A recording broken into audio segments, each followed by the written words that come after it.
Wrestling fans, this April in Jacksonville, Florida, the Spartan Combat Nationals are returning. Wrestle a different style each day, April 8th through the 10th, 2022, at the Spartan Combat Nationals. Register now at SpartanCombat.com. Now let's get to the show. And so, although I lost, I don't have any regrets because of the way that I was able to kind of bounce back from a tough start in that season and able to regain my footing and get my best wrestling in the end. And, I left that tournament with a fourth place finish, but, I knew that I was good enough to hang with the best guys. We can endure anything and adapt and pivot and change. Wrestling gave us that ability. I would say nothing in life has impacted me more than the things wrestling has taught me in terms of self-reflection, resilience. Toughness. Some guys have it, some guys don't. Adversity, 100%. How to pick myself up and be a man after I failed. And everything that has shaped my life and where I'm at today would not be there without the values and basically the lessons I've learned through the sport of wrestling. For me, wrestling saved my life because it allowed me to focus and channel my energy. We're fortunate if you wrestled, because if you wrestled, natural talent helps, but it's 5% of the ingredient. It pales in comparison to heart and technique and effort. It humbled me, taught me humility. Nothing can humble you more than wrestling. I think it's the learning to adapt, right? You learn how to adapt, you learn how to solve problems. If I look back at my time I spent wrestling, if it gave me one thing more than anything else, it's mental toughness. Ladies and gentlemen, welcome back to the Wrestling Changed My Life podcast. This is your host, Ryan Warner. Our guests today are Trent and Hayden Hidlay, national finalists, All-Americans for Coach Pat Popolizio out at North Carolina State. Go Wolfpack.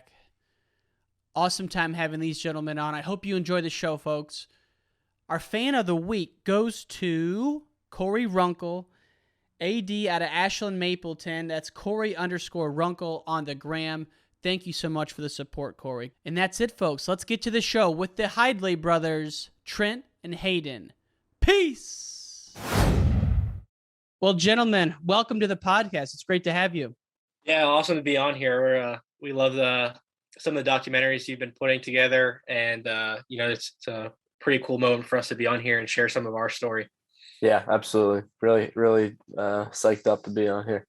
Awesome. Well, we've had Coach Popolizio on before. I've never been more nervous for an interview than that one. He's an intimidating man, but he's a teddy bear, and it was great to learn about the NC State program. We'll start with you, Hayden. How did it get on your radar? I know you're a PA guy. Like NC State, was it the Binghamton connection, or how did it all start for you? So it actually started with Frank Beasley. He's the head coach at George Mason now, but he was the associate head once I got to NC State.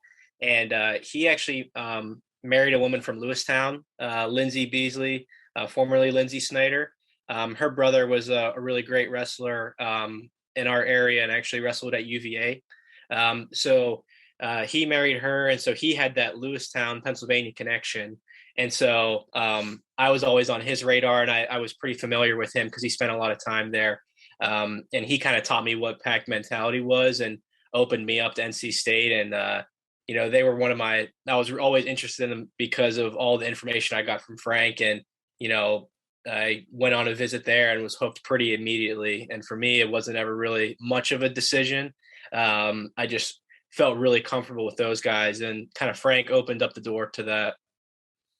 And Trent, how long was Hayden out of the house when you were just back in PA holding it down while he was at NC State? Yeah, so Hayden's 2 years ahead of me in school. So we were on the team my freshman year of high school. He was a senior. No, that's not true. My sophomore year of high school, he was a senior. So after that, I had 2 years in high school where he was at NC State and I was still in high school. Was there any thought that you would go anywhere besides NC State? Yeah. My recruitment prospect was a little different. I think for me, I wanted to keep all my options open. And I had a lot of good schools that were in contact with me. And I think at the time, I think a few schools kind of assumed I was going to NC State. But then there was also a few that I had a lot of interest in, and they I just met a lot of good coaches, and had seen a lot of good programs through my visits. By the time I was here at this point in the recruitment process for high school, you had to wait till senior year to take official visits. So I waited, and I took 4 officials to NC State, Iowa, Lehigh, and Purdue. So those are my top 4. And I really enjoyed all the schools. I thought they all had a lot of great stuff to offer. But in the end, I felt really good at NC State. NC State's in Raleigh, right? Yeah, Raleigh, North Carolina. Yep. That's my 5-year plan, to live in Raleigh, North Carolina. It's funny because I've never been there. I used to live in California. Love the mountains, love the warm weather. Now I'm back in the windy city of Chicago. Obviously, neither. And so I've been saying I don't know if I can live in Florida. Texas is a little crazy, but man, North Carolina, that might be the sweet spot. And Raleigh's got so much going on. Yeah, I didn't really know much about it. Like, obviously, like I'm not like, I wasn't always like knowledgeable in the South, and kind of just wrestling wasn't always big there. So outside of like going to Super 32, I didn't know anything about North Carolina, outside of like going to the beach at the Outer Banks. And so going to Raleigh was like, my first kind of like time touring like a city that's not like overly huge, but definitely growing. And it's crazy how you can kind of get whatever you want out of living in Raleigh, because you're close to the mountains, you're 2 hours from the beach, you're in a really happening city that's growing, and you have all these businesses located there.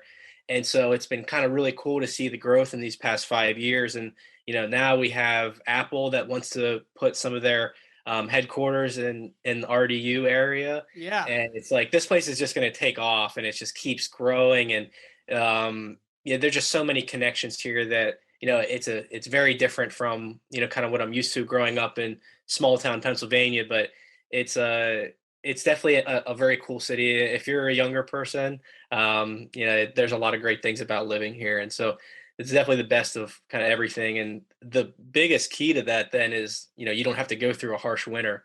And, going through 18 of them in Pennsylvania, then you have, you come down to Raleigh and it's like 45 degrees on some days, and you have people wearing like big puffy winter coats, and, you can just kind of chill in a sweatshirt if you're from the North. But that's kind of a really like, it's a small aspect of it, but it was a sell for me. It's like, if I can go to a really high quality program and have a high quality of life, and, not have to worry about shoveling snow to get out of your car, that's kind of a cool little aspect to it.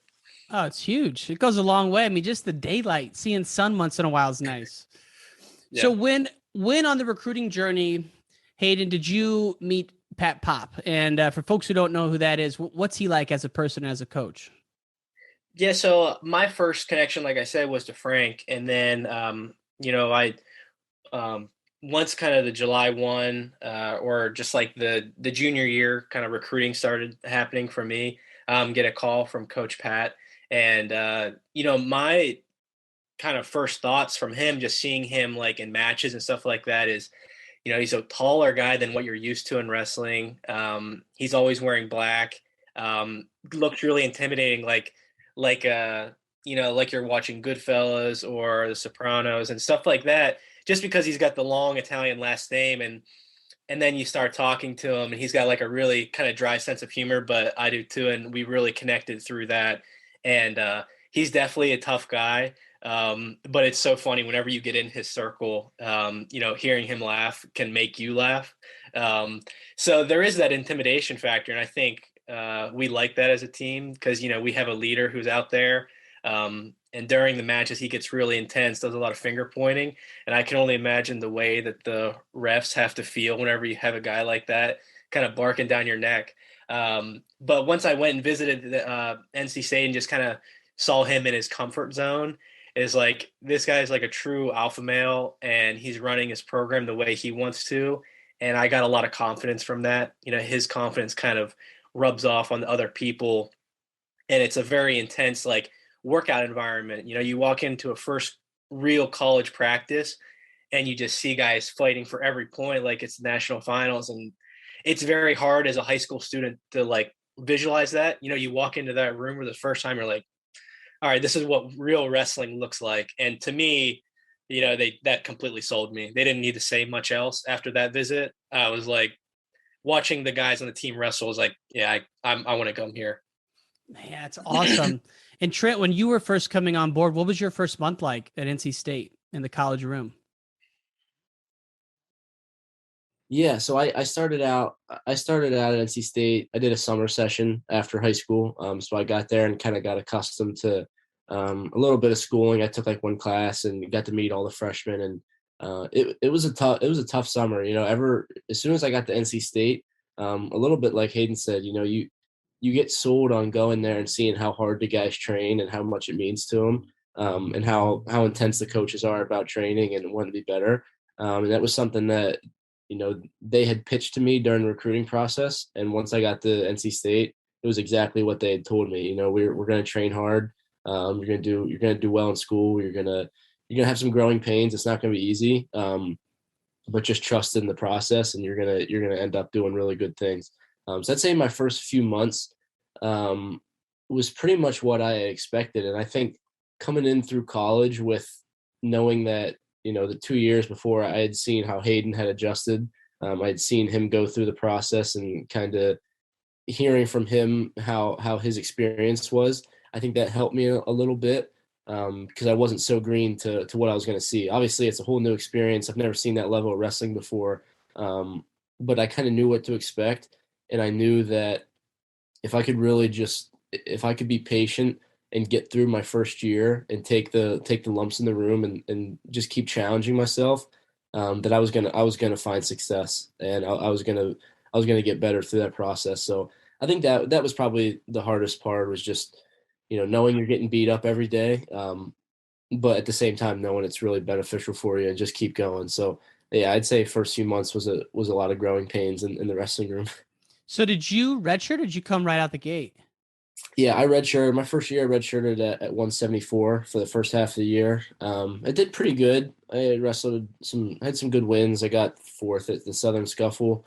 But then I think the long-term plan for me was to go to 184 for the next few seasons. So halfway through, I bumped up and started working on getting bigger. And I think it helped because I was able to start seriously training with like Mock and Timmy McCall, and Nick Reenan and those guys, because they were always a little bit bigger. And when I was just constantly cutting weight, it was kind of hard for me to hang in with them. So that helped me. I think that really that second half of my red shirt and then my spring, when I started wrestling with the RTC a lot, I really jumped levels. And that was huge for me. I started winning more. And the vision of everything that the coaches had told me, kind of my process, it all started to click for me a little bit. I was gaining some confidence in the way I was wrestling and the way I was competing. And that was huge for me going into my redshirt freshman year at 184. Yeah, it's crazy when you talk to people who redshirted, they say the jumps they made during that year are just crazy. And so to think of coming out the gate and starting it's a little wild to think about. Hayden, did you redshirt? Yeah, I also redshirted. So I was down at 157. I got a lot of matches in, was able to go out to Midlands. I didn't really wrestle too well there. I was a round short of placing. But I think the redshirt year is so tough just because you're juggling all of the things outside of wrestling as well. You're trying to fit in on the team. You're trying to fit in with your academics. And that was the biggest kind of advantage for me taking a redshirt year. Not was just like get my feet under me for wrestling, because I was good. It's just like when you start adding in all those other components, it can be pretty tough. And I think if people that are like forced right into the lineup, they have to figure that out a lot quicker than somebody who like me who redshirted. But it was tough because whenever I redshirted, our starting 157 pounder actually had to go out early in the season with an injury. And so there was this big hole where like I felt like, oh yeah, I can just step in and be the guy. And then they're like, nah, you're not coming out of red shirt. And then they pulled out another guy. And so I was like, man, I don't really know what's going on here. I thought I'd be good enough to be the starter. And then they're like, and I talked to him, I was like, if the team needs me, I'm there. Like, I don't mind coming out of red shirt. And they're like, no, that's not the plan. And they stuck to the plan. The next year comes around, I'm a redshirt freshman. I start. I go undefeated until the national finals. And so, like Epic Trent said, year. that was fun.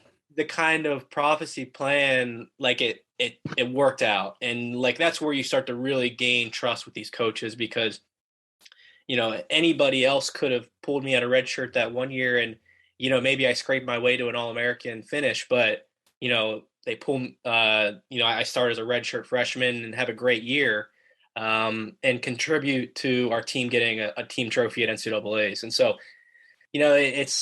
it's lessons like that where you put all your trust into the coaches. And that's why, why we come to NC State, is because we believe in them and they trust in us. And, you start to gain that bond with them through decisions like that.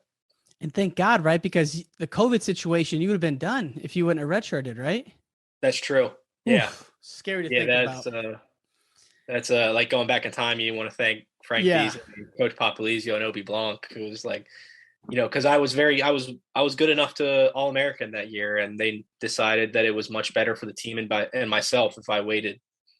Now, both of you guys, you have, even though I'm not, East Coast guy, a PA guy, a couple of your matches really stand out in my mind. Both of you guys. Trent, for you, it was the first weekend, might have been your first or second weekend out. When did you wrestle Louis Dupre? Was that your first weekend? It was it was real early in the season. I think we had done, I can't remember Hayden. That might have been our first duels, I think. Yeah, I think so, because we wrestled Cornell in the so we wrestled Cornell at like 1, and then we traveled to Binghamton and wrestled them at night. Gotcha. That was like our first 2 duels of the season, I believe. But that was a big one for you, right? Because you had a couple of ranked guys right out the gate. Yeah. So that was really big for me. Kind of like my coming out party, I'd say, as a college wrestler. I had Darmstadt in the morning, and then Dupre in the evening, who they were both top 5 in the country at my weight, and I think I was like, I hadn't beaten anybody yet, so I was probably top 20, I think. But I remember the coaches putting this together, like, hey, we want to get you really good matches right away, and we want you to show the country what you're made of. So I was fired up. I was really excited for the opportunity. And 2 guys, I had never wrestled Darmstadt before. I had wrestled Dupre in high school, and he beat me up pretty bad. But it was a great opportunity, and the team wrestled really well. We beat up Cornell pretty good, and then I had beat Darmstadt, and then later in the evening I wrestled Dupre in a really close match and came out on top. But that was again, almost like Hayden said, that was big for me, just gaining confidence, because in my ear my whole red shirt leading up to this year, the coaches are like, you're a top guy in the country, like you're gonna beat all these guys. And it's hard to kind of visualize that if you've never wrestled anybody like that. Did you believe him? Yeah. I mean, I totally believed them. It's just not having those matches yet. It's hard to convince yourself that you're a top guy in the country when you haven't beaten them. And it's like you're going through a lot your first few years, and then you finally get to that opportunity, and and you win. You're like, okay, things are really going to plan. I know I've done the right things. I know things are starting to pay off for me. And what's next? I love it, man. That was just so fun to watch. And I knew Hayden's name. I didn't really know a lot about you from the high school days, and man, just coming out like a gamer early on in the year against, 2 really good guys. That was awesome.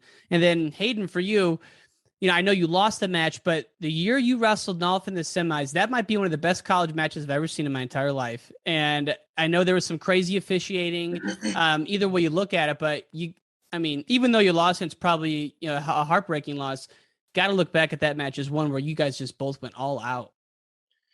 Yeah, I think in terms of like matches that people ask me about, it's definitely at the top. And, there's obviously like the scoring sequence that was a little nutty. But right. I think it was really important for me, that match, just because of the year that I was having. My freshman year, I went undefeated. I wrestled Nolf in the finals, and he beat me, pretty convincingly, like, I don't know, by a couple takedowns. And then the sophomore year, I come back and I have these bunch of ups and downs. It's very inconsistent. I show up in December, and it's like I was going through this issue where I just couldn't score. Like I couldn't get takedowns, and it's like it's almost like a golfer having the yips, where you just like, when is this going to end? And I remember I lost to Larry Early from Old Dominion. I lost to Tyler Berger from Nebraska. That was within like 2 weeks of each other. And so it's like you go a whole year without losing in a regular season. The next year comes around, I'm losing to Larry Early. Then I'm like just fighting for like a dogfight win against Appalachian State. And then, Tyler Berger comes into our home, arena, and he beats me, and it didn't feel that close. And I remember I had to talk with Pat, and I was like, Pat, I'm not sure what's going on. I think I forgot how to wrestle. And he's like, what we can do is, go home for Christmas, like go get off the mat for 5 days. Don't even touch the mat. And I was like kind of hesitant at first. I was like, I don't know how that's going to help me with wrestling if I stop wrestling. I need to figure out how to get a takedown. And, it turns out it worked. I came back after January, and I just kept incrementally getting better. It wasn't like my freshman season where I just went, I didn't have any losses. That sophomore season, I had to really kind of pull myself out of a pretty, dark and a little bit of a hole. And so I fly through the ACCs, look great. ACC tournament looked great. And then the nationals, I get a pretty tough seed. I think I was a 5th seed. And I saw that I would have Nolf in the semis. And it was like, all right, I'm wrestling my best right now. It doesn't quite matter. I could be the 2 seed and meet him in the finals.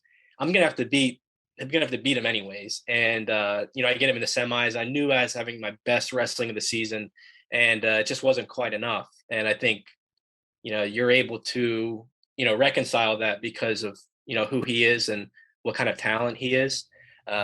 And so although I lost, I don't have any regrets because of the way that I was able to kind of bounce back from a tough start in that season and able to regain my footing and get my best wrestling in the end. And, I left that tournament with a 4th place finish, but, I knew that I was good enough to hang with the best guys. And, that's kind of been a struggle in my career, is just, beating the best guys in the national tournament.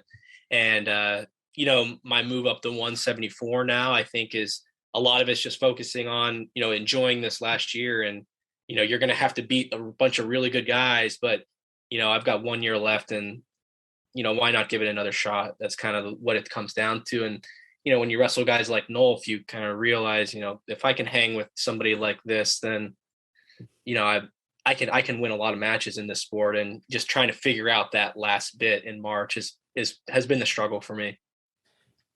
I'm sure it has been, but just from afar, it's like, that's maybe one of only a few times I've ever seen Nolf where you thought he was going to lose. Aymar obviously had some great scraps with him, but man, awesome match. And I go back and rewatch it all the time. Curious for you, Trent, watching Hayden go through that, were you thinking like, man, what's going on here? Or were you like, what were your thoughts early in the season?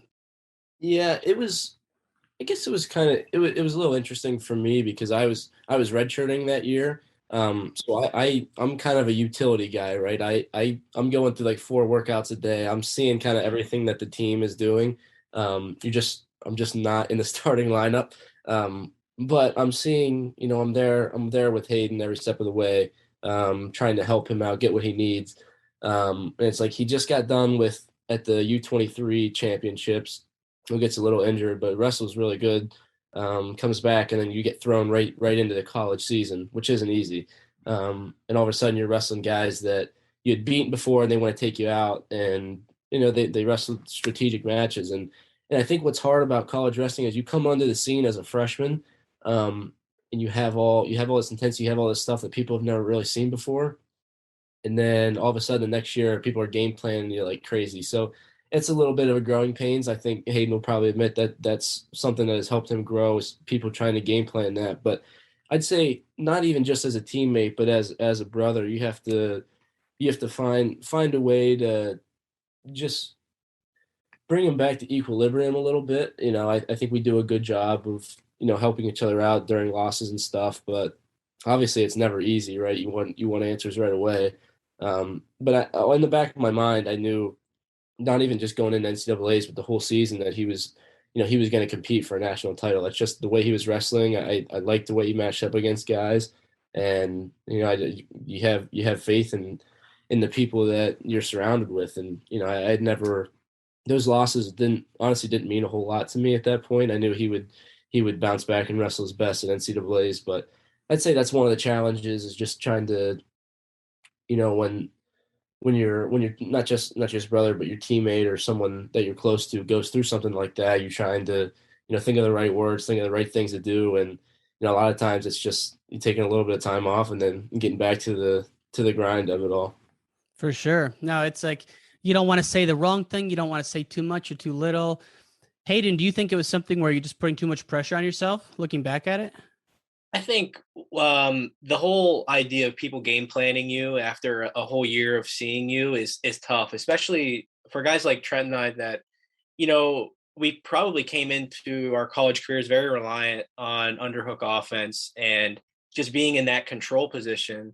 And once you start to have guys that just are going to eliminate that at all costs, like if I'm going to beat you, it's going to have to be with something else. And for me, that was really hard to do. And still to this day, that's what we have to deal with is if we can't score with an underhook, then, you got to figure some things out. And we've gotten much better at that. But that second year of mine, I'm constantly looking for the stuff that made me so great, and guys are completely changing the way that they wrestle.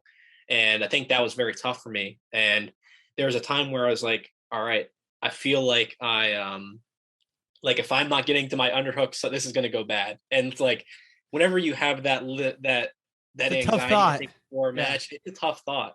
And so I really just had to get over that. And I think what I would do is in practice, I would just say, all right, I just can't use an underhook for like this bit. And I'll just tell like the practice partner, do whatever you can at all costs to not let it in. And so once I started to get some more confidence in my other offense, I started to really develop a lefty high C.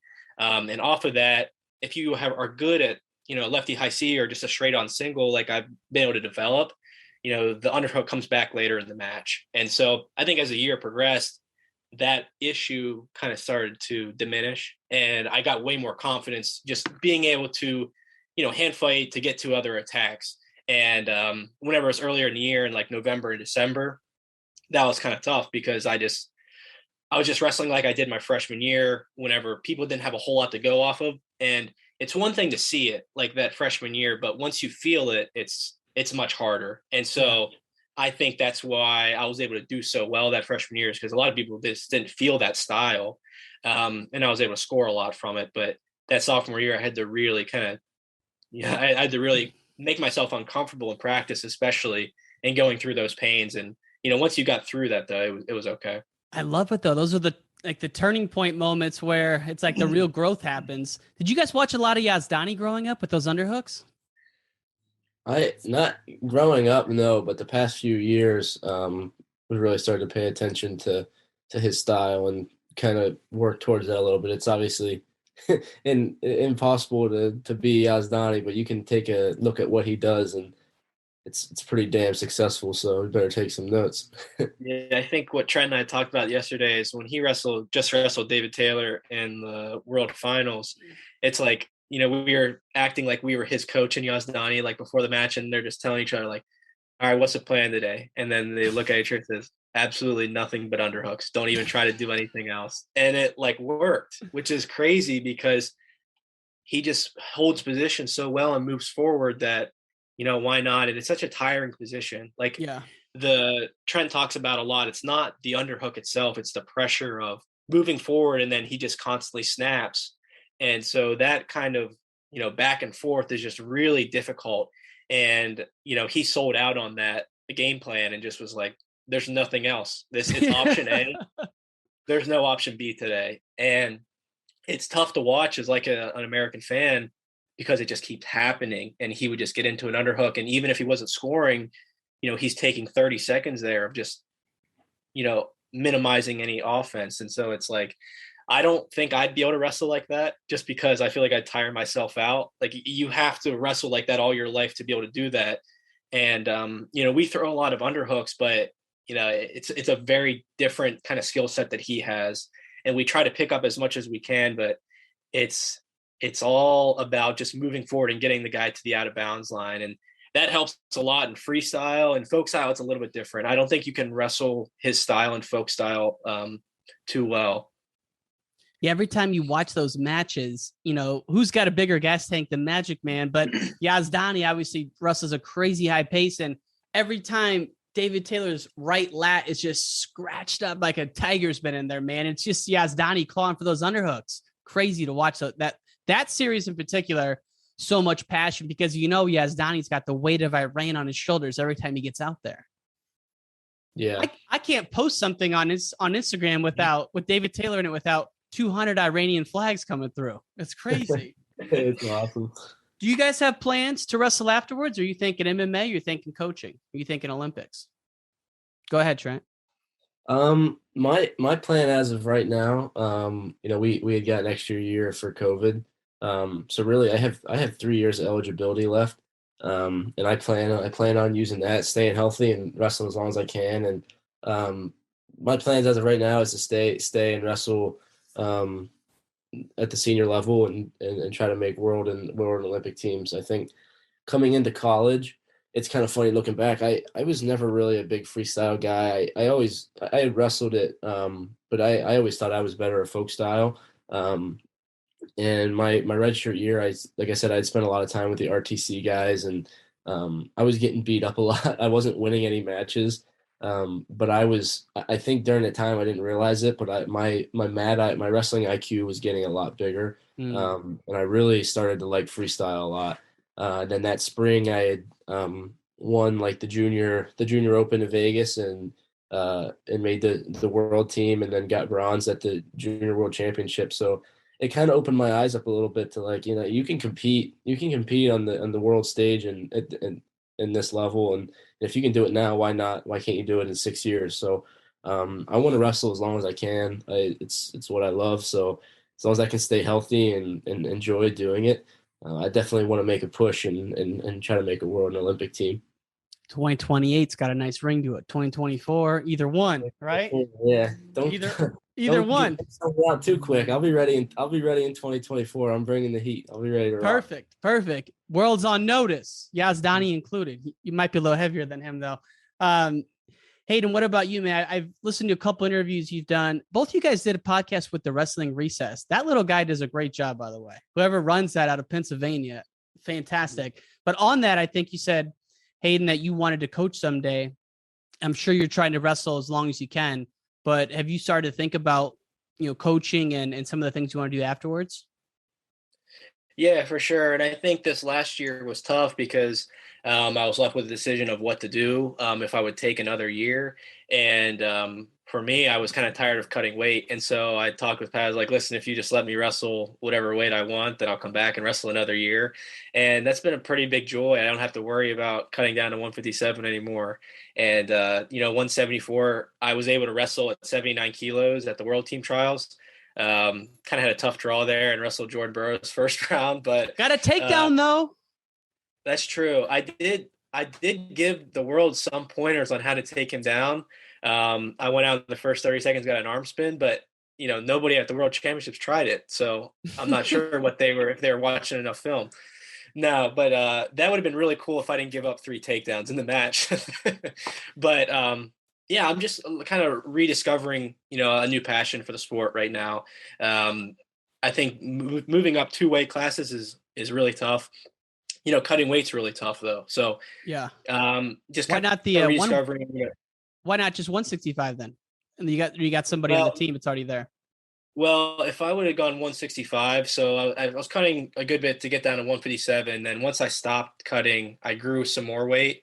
And so I would just end up cutting down to 165, and that would kind of defeat the purpose of me coming back for another year, just enjoying things. And so I was like, if I just go 174, I can gain some weight, focus on getting my body ready for that weight. And I'll be able to train with Trent quite a bit more. And I think once you go through a couple years of a lot of disappointment at the NCAA tournament, you have this freedom year. And if it's going to be like a free year for me to take, I might as well enjoy it as much as I can. And I've put a lot of pressure on myself in previous years. And, after I didn't finish as well as I thought I could, I think it's just really important for me to take the reset button and be like, all right, spend one more year, enjoy this as much as you can. I don't know if I'm going to wrestle after this year. I know I want to get into coaching and help guys out, but, why not take this year and just, have no regrets about it. I don't want to have any regrets about cutting weight. I want to spend as much time as I can being a better wrestler. And so that was a lot, it was a big decision for me, and it was pretty risky to say, all right, I'm going up 2 weights to take on the best weight class in the country, it could be. So yeah, it's a tough decision to make, but one that I don't have any regrets about because, I've had a great career so far. I put a lot of pressure on myself to win. And, when I haven't, I've been pretty tough on myself. And so why not spend 1 year and, if it goes bad, then it goes bad, but don't have any regrets about it, so yeah, you asked about MMA, freestyle coaching. MMA is definitely out of the picture for me. Okay. I think it takes a different breed of people to do that. I consider myself very tough, but I don't have that. All right, lock the cage up. Let's go at it and see who can like pretty much fight to the death. So it's like, I don't know if I have that level of killer instinct to be able to put up with that. And if things go well and I start wrestling well this year, then I enjoy every process and step of the way, then yeah, I'll keep wrestling and competing. But I definitely want to throw my hat in the ring into coaching. I feel like I've got a good background of that. It's just all the coaches that I've been surrounded by. And, if you think about it, I'm like 7 years older than some of the guys on the team. And so I might as well be a coach this year. That's so crazy that, with the COVID year and all that. Yeah. It's like, man, like the 4-year, 5-year window. So far out the door, and you could be a 5-time ACC champ, right? Yeah. So whenever the NCAA championships were canceled 2 years ago, we wrestled at ACCs and I won that. So I've won 4 ACC titles, going for my 5th this year, and it's going to be the toughest one yet. So I think that's there's a lot of things to look forward to this year. And the one is just how brand new it's going to be. I haven't ever wrestled at this weight class. I was able to wrestle the world team trials at it, and I wrestled 2 of the best guys in the world. And so that at least showed me is like, all right, I don't have any worries about, the weight's not that big of a deal. I battled Jordan Burroughs for 6 minutes, and although I lost in that and I lost by 2 takedowns, it's still like, that's literally the best guy in the world at 174-ish pounds. So, you're going to do fine. My wrestling knowledge is good and my experience is there. It's just, you got to get used to that weight a little bit. I gotta ask, what's it feel like to step on the mat with the great one, JB? Is it the double that's so quick? Like, what is it looking back on it? You know what? I think like I talked with my coaches before, and the funniest part about this whole thing is they redrew that bracket 3 times in an hour before the tournament started. So after weigh-ins, I checked the bracket. I've got Taylor Liu on first round, and I'm game playing with my coaches like, all right, just keep things basic, get takedowns, don't get into a scramble fest. And then they redrew the bracket again, and I have Alex Dieringer, and I'm like, oh, geez, here we go. Let's change the game plan. Don't let him get my elbows. Don't get hit in the dump. Just like, you're getting him off the scale, make it a long kind of drawn out match. And then they redraw the bracket again, like after I get done warming up, and then I see Jordan Burroughs and I'm like, whatever, at this point, let's just do it. And I think because of how comical it all was, it was like, I didn't get time to get nervous. And you step out there and he definitely has an aura about him. When he steps out on the mat, he's got kind of leans back almost like it's just like another day in the office. And I knew that I was going to kind of frustrate him from the start because he's never wrestled me before. And I know I can get one good underhook sequence on most people. And the game plan was, if you get to an underhook, do something crazy because, you don't know how many chances you're going to get from there. So I get a good underhook and I go right into an arm spin and was able to get a takedown from it. And then after that, you kind of have to, all right, how am I going to score again? Because he's not going to let me do this again. There's no chance that he's going to let me in an over under. And the one thing that I would say that it goes underappreciated about him is, a person like me is really good at defending his double. I gave up a pretty good double takedown that he got on me, but my underhooks are so good I can kind of defend and bring him up.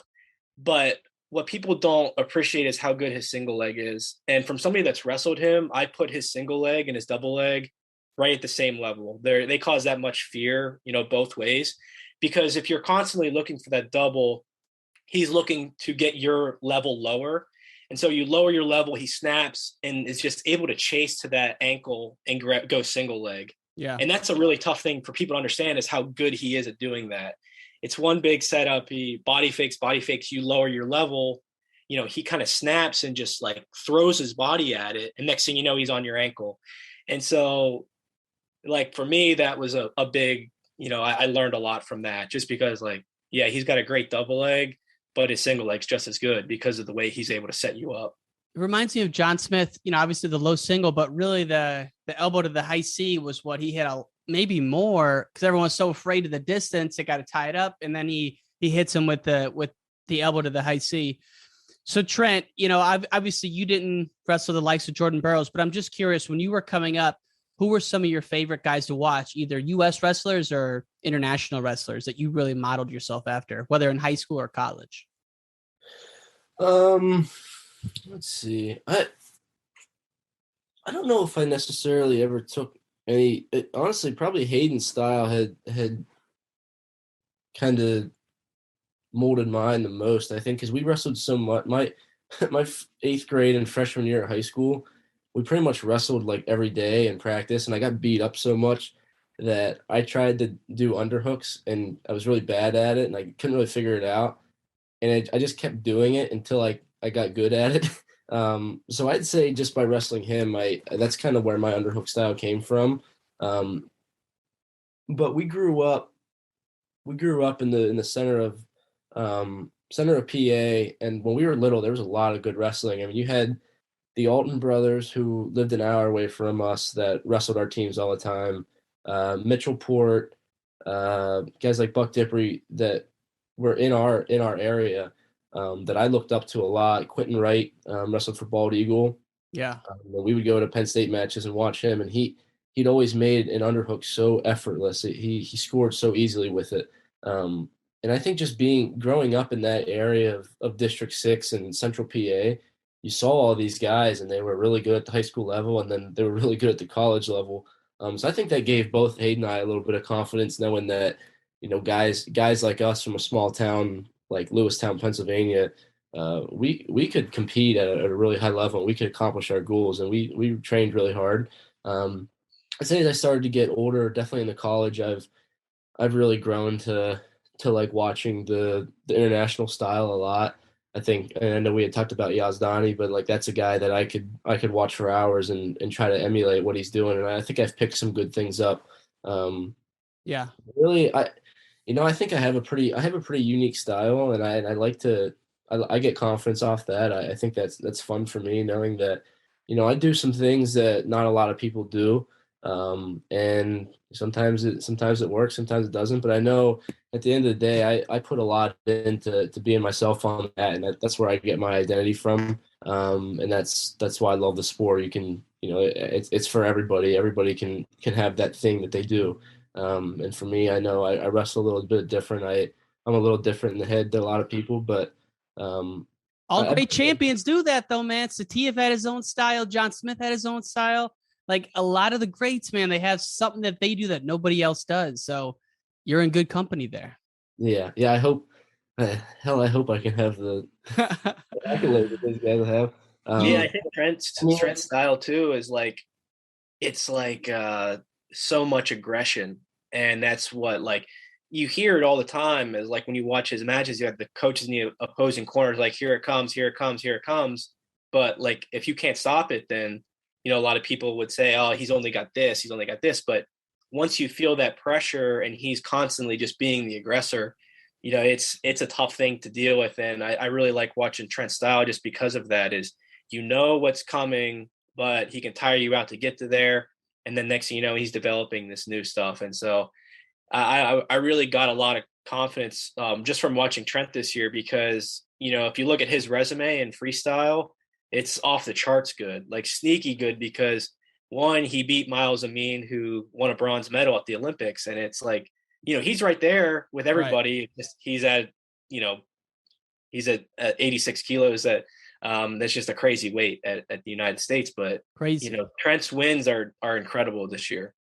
No doubt, man. That's what's so exciting, in that you guys are all leading this resurgence of Southeast wrestling, which is just unthinkable to me, that there are so many schools that are competing hard in the ACC. Unthinkable in the sense of, 20 years ago, you didn't even consider it. And now there's more D1 wrestling in North Carolina than there is the great state of Illinois, which is just shocking to me. And it's awesome. It bums me out. It's awesome in North Carolina, but it's like, that's a model for what we could do in every state. I got one question left for both of you. Start with you, Hayden. And I don't mean to bring another program into the mix, but Trent, you reminded me that you guys grew up near Penn State. I got to know, Hayden, what was the atmosphere like when Zane upset Logan Stieber? Yeah, so Trent and I were actually at that match. Were you? Yeah, yep. We actually had, we grew up 30 minutes. We grew up from Penn season State. ticket holders. Yep. Dang. Season ticket holders. I must have been in I want to say I was in ninth grade at the time when it happened. And I've been there for some loud moments. I was there. My first wrestling match that I ever went to as a kid, I was just getting into the sport. My dad never wrestled. And somebody was like, hey, you should come to this Penn State Lehigh match. And we go to the Penn State Lehigh match. And it's the match where John Trenge got thrown out and his dad threw a water bottle out into the mat. And it was like, wait a minute, this is what wrestling is? It was insane because John Trenge just had the goggles and the guy was poking him in the eye and he just kind of went crazy a little bit.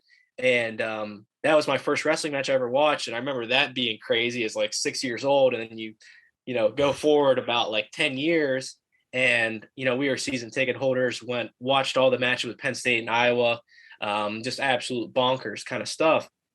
And I remember growing up, we trained in the same club as Zane. And so we were pretty close with him and definitely rooting for him at the time. And was he just a killer growing up? Was he just an animal though, all the time? Yeah. I mean, he was a little bit bigger than I was at the time. And so I never really got to kind of witness the pain of wrestling him. But he just was just gritty, more gritty than you could even imagine. Think about the guy that just grinds your gears whenever you have to wrestle him.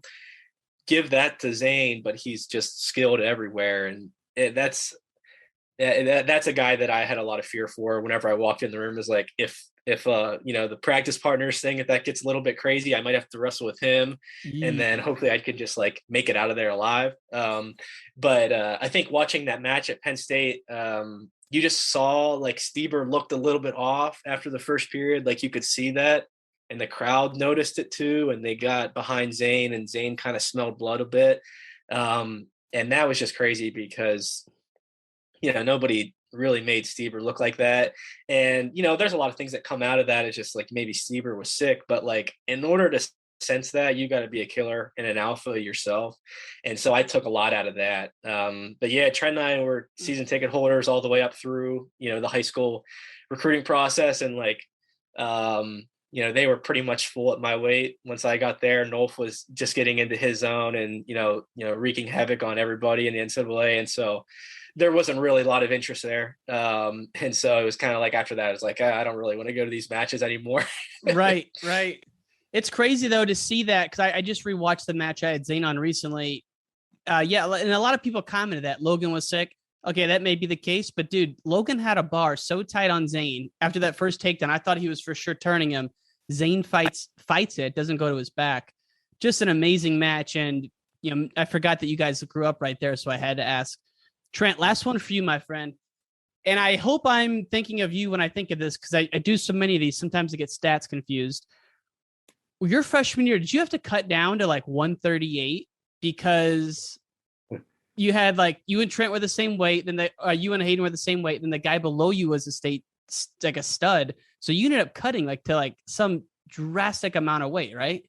Yeah. So my freshman year was kind of, Hayden and I actually both kind of went through a similar situation. Both of our freshman year in high school, it was kind of like hell. Hayden cut down to 113 and I cut down to 138. From what? I probably weighed up at least mids, probably lower 60s, I'd say. And I had never cut weight before. I wrestled my whole life. I'd never cut that much weight, and I didn't know what to do. And obviously I didn't do it right. Eating Jolly Ranchers for lunch and putting on sauna suits and running after practice and pray to God you'd lose another pound. But dude, that was really hard for me. I will say, as hard as it was and as long as I had to do it for, I remember getting to a state tournament and I lost in the blood round to a kid. I was better than, he was just older. And I remember that was really emotional for me. Part of it, I was so ready to be done with it. But I think I had gotten still to this day, I got so tough from that year. And although it wasn't healthy for me, I took so much away from that mentally. Like, dude, if I can do this, then I can do whatever the hell I need to do to make weight or win a wrestling match. Like I have that instilled in me now that I'm going to be tough from that for my whole life. So it was terrible, but I also looked at it as a little bit of a gift, and knowing like I've gone through this, and 99.9% of the population will never have to do something like that. And if I can get a little bit of edge from that, then I'm going to be pretty good going forward. Yeah, I think definitely watching Trent do that made me feel bad because I was at the weight above him and I wasn't cutting as much. But it was like tough because I saw myself like my freshman year, I was cutting down to 113. And then the next year I wrestled 138. And so I was like, after I did it, I had a similar kind of thought process of it. I'm not as tough as Trent, so I didn't take the same thoughts away from it. I was like, screw this. I just want to be good at wrestling where I can wrestle where I want to. And I think in college, it's a different story. I figured out how to cut weight in college. Was doing it smart. And even though I say like, listen, I don't want to do 157 anymore, I was doing it in the right way. It's just, you get tired of it after doing it for 5 years. So that's much different than what I went through in high school, what Trent went through in high school. And, but looking back at that, it's like, oh man, that's kind of like not what you want to do. And I would, if I have kids that wrestle someday, I would not want them to never let them happen. No. Trent, as a freshman, that's crazy. I think our parents were like, what in the world is this? Because my dad didn't wrestle. My dad was an athlete though. And he saw what we were doing. He's like, what in the world is this? And good God. I think it was like, it's a tough learning process, but it's like something I wouldn't recommend doing. But it was kind of just like, you kind of had to, because it was good for the team and you're the new guy. And it's like, looking back then, I would have just said, screw it. I'm going up to 120 and beating whoever this is, even though he was good for the team to have that spot. But that's, I think, one thing that, you look back on is like, you learned a lot from it and just lucky that, nothing bad happened. Yeah. There's some dark days. You brought up some bad memories. I remember at practice, Trent would just be like having a tough time, and I would always like have to get him pissed off just to make sure that he was like active and in the practice and losing weight. And so I would deliberately just try to piss him off to get him to wrestle back hard. And then next thing you know, 20 minutes goes by and he's like, oh, thank God we did that so I could get this weight off. There were some unbelievable ass beatings my freshman and sophomore year. I think I might have scored a total of like 8 takedowns, I think, in 2 years. We went together every day, but obviously it was good for us. But man. You brought up some really dark memories. Freshman year was the worst year of my life. Well, dude, I just couldn't believe hearing you say that, because that's a lot for a college man to drop, let alone a baby face freshman, and let alone 138, such a man's weight to wrestle in. It's like the premier high school weight, one of them, and yeah, I had to ask because I was just dying to know what it was like. And I mean, you guys, us three could sit around and talk wrestling for 4 hours, and I hope to make it out to NC State or have you guys back on soon. But man, it has just been an honor to speak with you gentlemen today. Any last words before we sign off, guys?